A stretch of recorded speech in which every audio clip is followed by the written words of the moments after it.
You said that there's a light and a dark. Is there darkness in you? I mean, there must be. There's darkness inside of everybody. Right. And do you know that part of you? Are you in a relationship with it? Do you think about it? That's a good question. First, I have to identify what would the darkness in me be.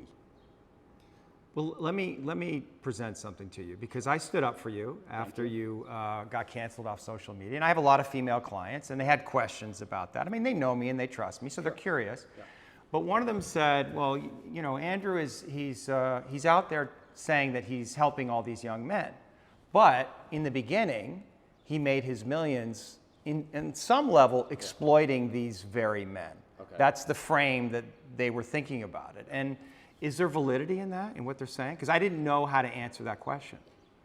I don't think I exploited the men. I think I exploited, maybe I did exploit the men, but let me change my answer. I don't think me not exploiting them would have prevented them being exploited.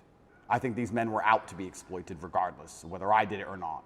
So, but you can see how that sounds cynical to somebody, where you say, well, they're going to be exploited anyway, so I'm going to make money off them. And then once I make money off them and I get this platform, then I'm going to champion them. Completely. I mean, I guess that's probably one of the most logical arguments against me I've heard. Then we have to argue whether I was really exploiting them, which is another argument, right? Absolutely. Because a lot of these men, the only reason they didn't kill themselves is because they had an online girlfriend. Sure. So I actually think that webcamming and girls as a whole is closer to therapy than it is porn. Truly, these men are completely miserable, and the only joy they have is logging into that website. So I don't think I did exploit them. The reason I said the fact they're going to be exploited anyway, it's very similar to having an alcohol store. Let's say there's 3 alcohol stores in a row and all of your customers are alcoholics. Well, if you close your alcohol store, what happens? They just buy it at the next store next door. Right. They're still going to be an alcoholic. You're not saving anyone's life. Right. But I don't think I necessarily exploited. I didn't see myself as exploiting them or exploiting the girls. I don't think that. I think it was a business opportunity, and I approached it the way I approach everything, which is extremely professionally, and I got good at it, and we had a very successful company. Everybody was happy, including the men at home and including the women who all became millionaires. I've turned more women into millionaires than I've turned men into millionaires. So, but maybe that's the reason they're coming after you, because they feel in that a contradiction, and they're not buying your story. Right? They don't believe it. They're like, oh, this is an act. He's not genuine. He's actually out for himself. Right? Well, and so that's the place that they want to get you, because there's definitely an energy out there. They want to get you. Oh, no, they're out to get me. Yeah. And I don't think that's the reason why, though. Well, depends who we're talking about. Yeah. But we're talking about the Matrix. I understand why and you've talked about that a lot in podcasts. We could talk about that, you know, because you are speaking a lot of truth, and you're confronting all the lies in the culture, and you're speaking against the most powerful forces in the world. But individual women, let's say, they're going to look at what you're doing, a lot of them, and a lot of them, you know, they're completely insane, and they're looking at these little clips, and they're distorted in their own feminism, and maybe unconsciously they can't reconcile to the fact that they would actually want a man like you. I think that's a lot of what's going on. It's like projection. I'd agree with that. You know? Nevertheless, there is an energy that's like they want to get you. They want you to be punished in some way. Yeah. And so, like, how do you, like, what do you do with that? How do you deal with that? Like, how do you answer to that? Like, if that woman was sitting here, what do you say to her? Yeah, I would say that her argument, to a degree, is a logic fail. Let's take it away from webcamming. But it's a female logic. Don't be a misogynist. There's your blind spot right there. Don't be a misogynist, but that's like saying because... Well, it's not misogyny. You know? No, of course, but that's like saying because you've ever eaten a steak, you don't care about animals, effectively. Right. What she's saying is because he had a business in which some man may have felt exploited at some point, he doesn't care about humanity, which is a logic fail. Yeah, I understand. So that's not valid. What I have found in my experience often is that many women who seem to dislike me, after they meet me, don't dislike me anymore. Mm-hmm. I think the energy which they find repulsive over a screen or affects them emotionally over a screen, they end up liking in person. I think hate and love are actually very close to each other. And I've had women who scream how much they hate me at the screen, and then they meet me and they're literally in love with me. Well, you're a nice guy. Of course. So I've yet to meet a female in person who dislikes me. And I would love to talk to these women. I think that'd be the best conversation ever. I think it'd be the best podcast on earth. Yeah. But they are out to get me. They're certainly out to get me. I think that the fact that I'm so assured in a lot of my convictions they find very threatening. People in general now seem to find it threatening when you're the kind of person who says, no, it's this way. And they say, oh, but the news said it's that way. Don't care. It's this way. And they find that ignorant, but it's not ignorant. I think it's just assured in your convictions, and they find that threatening, very threatening. I think that there's a lot of people who find me threatening, not because of necessarily what I say, but just how sure I am in my convictions and the way I present myself and in my monumental success. They find that overall threatening. The same way a rabbit will find a tiger threatening. It doesn't know why, it's just like, it just wants to run away from it. So is it incumbent on you then change the way you're delivering the information so more people can hear it? No. No. Because there are some people who cannot be saved, and it's not my intention to save everybody. I have no intention of trying to convince everybody to like me. My intention is to try to speak to the people out there who know what I'm saying is the truth and who like the way it's being presented and said. I, once again, have no concern with being disliked by X percentage of the population. And I want to make this clear. I've spoken to a lot of people who have talked about how their mental health has been affected by, online bullying and media campaigns and smear campaigns. I don't think anybody's been attacked by the media in the last 2 years harder than me. Every day, there is something in the media trying to paint me as a bad person. On TV channels from Ulaanbaatar to Utah, across the entire world. And I can sit here and say categorically, I've never read a media report and been like, shit. I've just been like, clowns. Don't care. That's a lot of energy coming at you. I mean, psychic energy coming at you. And like, have you reconciled to this idea that you're Andrew Tate. You were born, you have a life, you have your own inner world, just doing your thing. And then there's an Andrew Tate that's out there. And people are projecting their love and hate onto you. And it's not, none of it's really real, but you have to hold all of that mass projection. Correct. How is that? Yeah, but then let's psychoanalyze me, right? You're the professional, I'm the amateur, but let's do it. Why don't I care that the media continues to attempt to slander me continuously, and they don't do it to anybody else, and it's unfair that they're doing it to me, because if I was a genuine sexual predator like the people they defend, I'd be protected by these people. We can discuss this, right? Sure. If I was going into girls' toilets, they wouldn't say anything bad about what I was doing. Yeah. So why are they, the fact that it's so unfair and it's so pervasive and it's so aggressive, why doesn't it bother me? Am I ignorant? It doesn't bother you? I don't think it does. Do you block it out? I mean, I you must read these things and you see your name associated with these horrendous crimes. But it's not real. I understand. It's false. But you're able to keto every fucking bullet perfectly? If what they were saying was true, it would bother me. Yeah.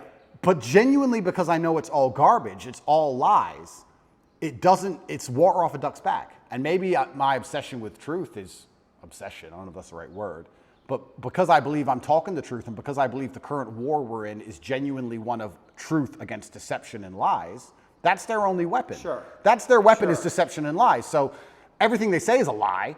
So it doesn't really affect me. And I will sit and say that. But I know for me it's painful when I'm not seen. Like my goodness isn't seen, right? Like it's painful, or people misrepresent the things that I say, or judge me because of my association with you. Like it's painful, I'm not seen. Correct. Right, and that can make me angry and maybe cause, I don't know, some kind of negative reaction within me. And I guess I'm just curious, like, isn't it painful in some way? Like people, because there's a lot of people out there, they don't see you. They don't see your goodness. They only see the dark part of you, or they project their own darkness onto you, or their father's darkness, or Trump, whoever the fuck it is. They project that onto you. In some way, isn't that like? But those people are already paying the price. But those people, but for you, I'm saying for you, your inner it doesn't bother me because those people are already paying the price for their ignorance. Their minds are not free. Anybody who sits and watches the news and believes what the news says about me is the same kind of person who believes everything the news says. Right. And if you have two choices in this world, people are talking about the battle I'm in, and yes, I may be spearheading it, I may be at the front of it, but I believe that this war cannot be avoided. You are either at war against the injustice and against the lies, or you're at war with your own mind when you believe they're garbage. It is impossible for a man to believe the crap they want you to believe and be a happy, functioning adult. It's impossible. If you believe the shit that's on the television as a man, you're going to be miserable. So you're either at war with your brain or you're at war with them. Anyone who's going to sit there and go, I believe Andrew Tate is a human trafficker, I have 25 vaccines, I believe in Ukraine. These people are already paying the price because they're already miserable, and I can guarantee everyone who dislikes me is an unhappy person because their minds are enslaved. So I don't feel when someone sits across from me, which has never happened in person, but let's say someone on the internet makes a video about me, right? And these happen. A new Andrew Tate's the worst man ever. I can load up the video and just look at him for a fraction of a second and go, he's paid the price. Right. He's already miserable. If I was that person, then depression would be real. These are fat internet trolls, losers, who can't compare to me in any human metric. They know it, which is why they dislike me. Because anybody who genuinely gets out in the world and looks for truth and looks to be successful and is tenacious and is brave agrees with everything I say. So I don't feel pain when someone sits and says garbage about me, because I believe that their mind is already suffering because they're not free. Their mind's not freed.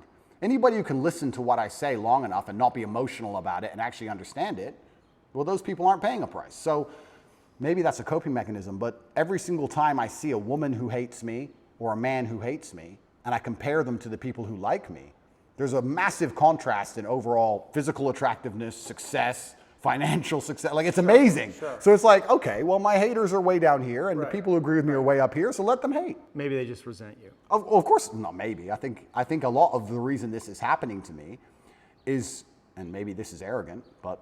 Are you arrogant? I'm with the therapist, so I'm allowed to be arrogant, right? A lot of the reason this is happening to me is because I'm tall and built, muscles and cool cars and, smart. People don't like me. There's people who look at me and go, he thinks he's too cool. Teach him a lesson. There's a massive amount of resentment involved in all of this. Yeah. Even from the Matrix itself, we talk about the Matrix and I talk about it and people, of course we compare it to the movie. But at the end of the day, there are people, moving parts in all of this. There's a prosecutor, there's a judge, there's a lawyer, whatever. Someone is sitting in an office who gets a piece of paper saying, destroy Andrew Tate. And that person looks at my life and compares it to theirs, and they feel resentful. And then they go, okay, let me use every power I have to try and destroy this man. Right. If my life wasn't so aspirational is a word you can use, but if it also didn't tick nearly every single box in regards to every teenage boy's dream, I think that they would be a lot less interested in trying to hurt me. Right. They're trying to hurt me because of the things I have and what I can do. So there's a massive level of resentment in all of it. And I also think the people who dislike me, a lot of it's resentful. It's either weaponized virtue or resentment. Right. Especially weaponized virtue. Let's talk about that. Because whenever I have a hater online, it's funny, people who hate me in person are very respectful to me. It's very strange. Isn't it weird how the bottom line of humanity is always going to be physicality? When they meet me, they shut up. Sure. But Keyboard warriors are very tough. Of course. But online, it's very hard to say I'm stupid. It's very hard to say I'm not successful. It's very hard to say I'm fat. It's very hard to say I'm ugly. It's very hard to say I'm not charming or I'm not charismatic. It's very difficult to attack me with anything other than the fact I'm a bad person. He's all these things. He's perfect in nearly every metric, but he's a bad person. Yeah. Right? So how do you do that? Well, you take a virtue and you weaponize it. Misogyny, homophobic, whatever it is. They pretend they care about the subject when they don't. And they put it into a bullet and they shoot it at you. And it's weaponized virtue. It's not genuine virtue. These people who are saying I'm a misogynist don't care about women or care about combating misogyny. They just want to try and hurt me with it. Yeah. That's the first thing. Or the second thing is genuine resentment. Yeah, I remind them of the guy who picked on them in school. Yeah. Or the guy who fucked their girl, took their girl off them. And they don't like me for it. But that's not my problem. That's their issue. Are you defensive? Is that like a defensive posture? Is the way that you can be? I really want when I talk. Are you open to these people? No. And when I talk to you, I They want you to be open to them. This is what I think it is. It's like you are the man. It's like you are the daddy. It's just like, why are you being so mean to me? Why are you fucking yelling at me? I want you. I need you, brother. Like, show up in a good fucking way. Where are you? Like, that's what's going on for them emotionally. Perhaps. Yeah. And So do you have a responsibility in that place to transcend the place you are in to really fully realize your leadership? You know what I'm saying? That's a very good question. And when I'm talking to you, I want to be as honest and vulnerable as I've ever been. I'm trying to be as vulnerable as I can be. You're doing great. But also, so let's talk about these people who resent me the most, or these people who disagree with my message. What's it like for you to be vulnerable? What's that word even mean to you? How do you relate to that word of vulnerability? That's a really good question. I don't know. I don't know how I relate to the word vulnerability. Well, you are vulnerable. You can't put yourself out in the world like this to be seen. That is a vulnerable act. Getting into the ring with another fighter where he might kick your ass. That's vulnerable. That's intense vulnerability. I think emotional vulnerability, nearly at every form, at every level, is basically a form of manipulation. So Maybe that's just how you experienced it growing up. perhaps. Was your mother emotionally manipulative? No, but if a girl cried in front of me, I believe she'd be trying to get an out. I don't think it's just because she feels bad. I think it's because she's trying to get a reaction from me. And I think when men cry to their wives or whatever, a lot of it is trying to inspire sympathy from her. I think a lot of emotional vulnerability to a degree I would argue that is all manipulation. Like then that would indicate that in some way that you are manipulating. We all manipulate each other. Well, that's what I'm saying. So if you're seeing manipulation in others, that must also exist in you. And I guess that's the question. Is there a way, right? Like, can you actually not be manipulating? And manipulating is a strong word. It has a negative connotation, but like in some sense, trying to control. Because one of the things that I find in this conversation, right? It's like, I mean, I actually think you're going along with my line of questioning really well. Like, you're not trying to control everything, but there is a way, right? That you have a tactic. You're trying to control things. You're trying to get away from something. You're trying to control the conversation on some level. Of course. But what if you gave that up? Well, okay. Give it up. I'm trying to be as vulnerable as possible. But when we Like just the idea of it, right? Like what would happen if? let's do it. I'm trying my very best. Old habits die hard. But don't worry about the result. Just ask yourself the question, like what would happen if you let go of trying to control everything? Just feel into what that would feel like. But that goes back to the point about what vulnerability is, because I don't think humans are as emotionally incontinent as they pretend to be. And I believe that when you truly feel pain or truly feel trauma or something really bad happens to you, the result to that is usually silence. I don't think you talk very much at all. So people, you ask me, what is it like to be vulnerable? Well, to me, that's not crying. That's not... I think when anyone's doing that, 99% of the time, it's a manipulation tactic, I believe, personally. Maybe that's just my personal experience. But yeah, maybe. But I think especially with men, I think it's a manipulation tactic when they try and show too much emotion, and women do it as well. And I don't react very well to it. If someone were to sit in front of me and start bawling their eyes out, it's very hard to elicit sympathy from me for that reason. I feel like you get sympathy from me by sitting and explaining to me why something bad happened to you in a logical, calm, stoic manner. If someone starts crying in front of me, I feel like they're trying to manipulate me, and I don't buy it. Or maybe you judge it in them because you judge that in yourself. Perhaps. I mean, it's my human experience, right? And it's my bias. Right. But I'm trying to think of the very few scenarios in which I would ever cry. And I'm thinking, would it genuinely be because I feel so much pain, or if I think it could benefit me or help me? Would I be trying to manipulate somebody? Now, that's not something I'd ever do because it's not my personality and mental frame. But crying is just a physiological reaction to express pain and grief that allows us to release this and to come back to homeostasis. It's manipulation. It's just, well, it can be. It's don't attack me but anymore. it's also a physiological response. Oh, completely. But it's don't attack me anymore. It's I'm the victim, don't attack me anymore. Be. Yes, I cheated on you. It's a shield. And so when we talk about what does vulnerable mean, I feel like I'm being vulnerable now when I'm explaining things extremely logically. You are. That's as vulnerable as I can be. I cannot be the kind of person who's going to cry. But once again, this is my mental model. I haven't instilled. But is that what it means? Vulnerability, cry? I guess vulnerability. What about admitting your weaknesses? I'll admit my weaknesses What right are now. your weaknesses? Then this is so interesting because I will tell you. No, it is because I'll tell you I'll admit my weaknesses, and I will. Mm-hmm. But now I have to try and identify some because in my mental framework I don't have weaknesses. Right. So now it's like, okay, I am prepared to admit where I'm weak. Where am I weak? Well, I've tried so hard for so long to make sure I'm not weak anywhere, and if I am, I've compensated so heavily in some other way, I don't fail. So it's like, where am I weak? I'm that guy who does not fail. It doesn't matter what scenario anybody's life is in. It doesn't matter if you get dumped into jail. It doesn't matter if you're going into war. It doesn't matter if you're bankrupt. Whatever it is, if someone says Tate's on your side, you feel good. Oh, Tate's here. Ah, Tate, okay. Yeah. He can't even swim, but he's here to he's the lifeguard. Tate doesn't fail. I can swim, but it's an example, right? So I do not fail ever. So it's very hard for me to identify weaknesses because I feel like they've all been ruthlessly. I think I've rooted out any weakness, or I've compensated so heavily so long ago. I don't see myself as a weak person. I don't see myself as a person who can fail. People said to me in jail, How did you handle that? What else can I do? Not handle it? What does that look like? We're gonna bang my head on the wall like a dummy? Am I gonna have a breakdown and just be a pile of mush? All you can do is handle it.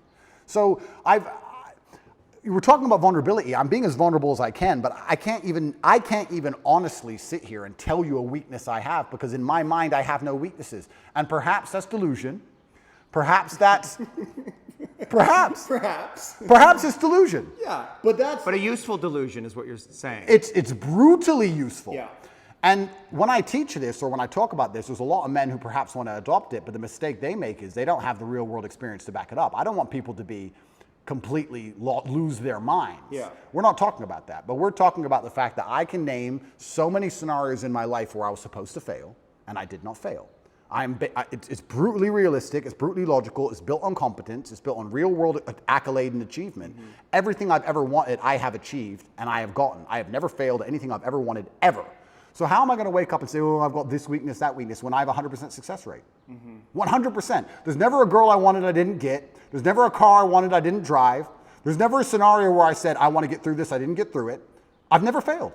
So of course I'm going to sit and say, yeah, I would love to tell you my weaknesses. I can't think of any. I don't know. Right, but are you being humbled right now? Is this whole series of events humbling you? It's taught me things I already knew. I know you can't be bigger than a justice system. I was saying Icarus for a reason. I knew they would come for me. I know I'm only human. But you're not do you? I do. I'm just a very good one. I'm just a very good one. Is there somewhere inside you a belief that you're invincible? Like you can't get got? Because that is a dangerous fucking distortion. No. I wouldn't have been saying Icarus for that reason. Right. I'm actually far more cautious than most people would believe. Mm-hmm. I err on the side of caution. You're tactical. I'm very tactical with all of my life. Even the security I organize, the places I stay, where I go, I'm extremely tactical. I don't believe I'm Superman. I just believe that I do not fail. And because you have no weaknesses, doesn't mean you can't lose, right? You can be strong in all realms and still lose. Mm-hmm. There are world champion boxers who have no weakness. They do everything right and they lose fights, right? So I'm not saying I'm invincible. I'm just saying if you ask me to name my weakness, I can't think of one. What should we ask the guys? Sure. You can ask people. You can ask people around me. I would love to hear it. And I guess I can tell you what people say about me. Well, actually that's a good question. Do you feel like you get? I mean, I guess Tristan. But do you get honest reflection? Can you trust the reflection? Because you're at the center of this kind of empire, and you have all of these friends. Yeah. But can you trust the information that's coming to you from anyone? Because everybody's. I mean, I'm here in some way for my own self-interest, right? Yeah. And the fact that you trust me was interesting to me. You let me in your house, so I assume that you have some kind of instinct about it. Yeah. But that must be hard, like to trust. I get a lot of feedback, and it all goes into a big pile, and I listen to every word that's said to me.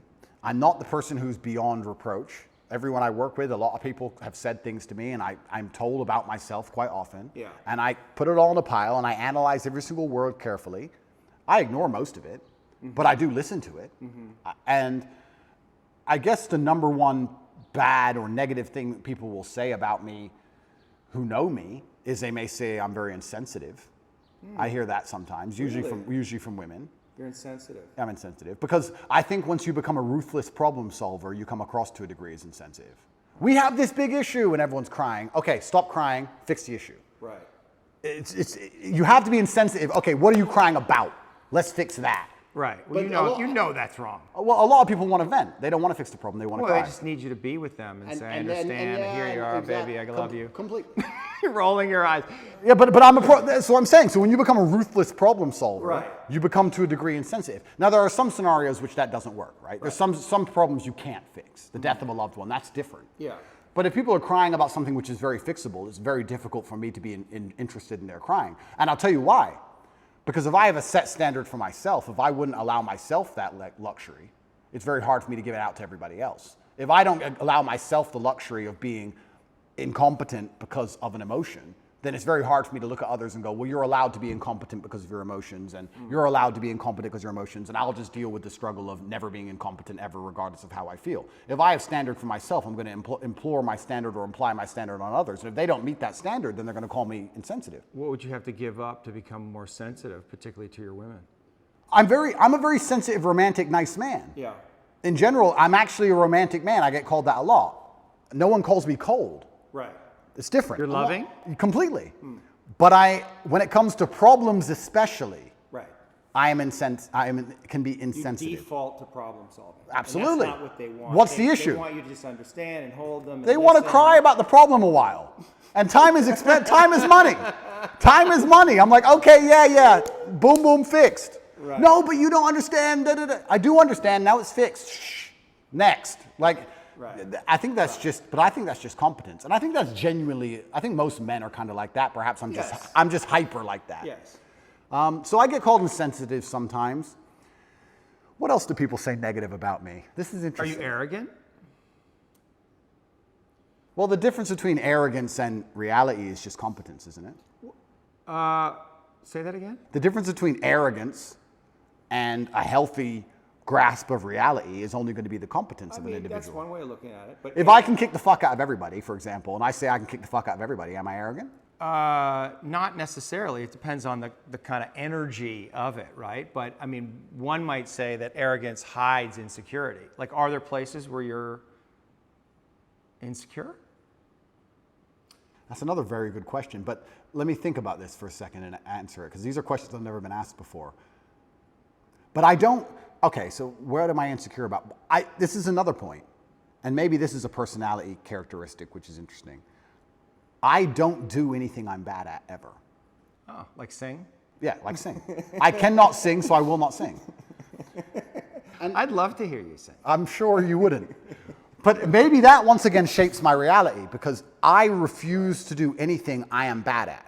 If I'm bad at it, I hire someone else to do it, or I find someone else who's good at it, and I offer value to them to do it. I don't do my entire reality. Why? Because you don't want to, I mean, there's the things you're incompetent in and you have time, but like, because you're scared to look foolish or not be good at something, and people are going to see, oh, Tate's not so great at everything. No, I don't think it's emotional. I think it's purely logical. I'm thinking about my day. Every single thing I do are the things I am absolute best at. If I'll put boxing gloves on after this, and I'll go fight, and I'll beat everybody. I'll destroy everyone. And I think I only enjoy things that I'm good at. And I also think that if I have X amount of hours in the day, the way I can be the most competitive, most fearsome predator is to spend all of my waking time doing things I'm the best at, and leave things that I'm not good at to the other people who perhaps are good at them. If you're an accountant and you want to become as rich as possible, then what you do is as many hours as possible accounting. But you're rationalizing. I am, correct. Yeah. So let me rationalize it. Yeah. I'll rationalize it. Yeah, but that's what you do, and that can be a defense. I mean, rationalization is a classic defense. Yeah, but that's my rational. And you're really good at it, But right? It's just, rationalization- but it's like a sword you have that's super sharp, and you want to use it all the time. All the time. Yeah, but what if you set it down and realize there's other tools available in your toolkit, and maybe you need to develop those? But rationalizing is how I built my mind. It's all. You don't have to give it up. The sword's right there. You just don't have to use it all the time. But it's all, my entire framework and how I view the world has all been one massive rationalization, and it's let me build a reality which is exactly what I want it to be. You must know that has limitations, because you can't rationalize everything. That's not what life is. Isn't it? Right? There's other layers of reality that the mind does not understand. Okay, well, Right? you're right. And just because I rationalize things doesn't mean I don't feel things. But yeah, I know you feel things. yeah, I feel things. And I actually know that you're really sensitive. Like, I wouldn't be here if I thought you were some, maniacal psychopath. Correct. It's because I'm here because I can, and that's what I think a lot of people saw in the interview. They felt your sensitivity, they felt your vulnerability, and they were really attracted to it. Oh, I'm a lot more sensitive than people know. And this is one of the things I like to say. When I talk about depression not being real or how life is pain and suffering, that doesn't mean that I'm not saying those things because I've never felt them. Yeah. I'm saying those things because I know them intimately. I'm saying those things because I know exactly how it would feel to label myself a depressed person. Yeah. I know it very well. I just refused to do it. Right. So yeah, I'm absolutely not really a sensitive person. I would label myself sensitive. But Maybe but maybe, one second, I just want to go back to my original point. Maybe my worldview is affected by, and we're talking about arrogance, when you wake up and all you do are things you're world level at. Yeah. Everything you do are things you're fantastic at, right? All of the time. Yeah. And And you beat everybody all of the time at all of it. Yeah. Aren't you going to have a degree, a tinge perhaps, of arrogance? Of course. Of course you are. So, but would I label myself an arrogant person? Well, I'm not going to sit down and say I'm good at something I'm not. Right. So I don't think I'm unrealistic. Are you taking on the full responsibility that you have given all of the gifts that you've been given by God? Yeah. Is there any place where you're not taking on responsibility for that? No. I think I take care of absolutely everybody I love in every single way. I think anybody who's ever needed me, I've been there for them if they've deserved it. I think anybody who listens to my message is becoming a better person overall. I genuinely believe I'm fixing and helping society. I don't know what else more I'm supposed to do. I mean, to a degree, I've almost martyred myself. What else more can I do? My options at this point are either to continue to help people and explain to men why I became so successful, which is all I'm basically doing. I'm saying you're a man and you're upset and you want to be X. I'm telling you how I became what I wanted to be. This is what I did.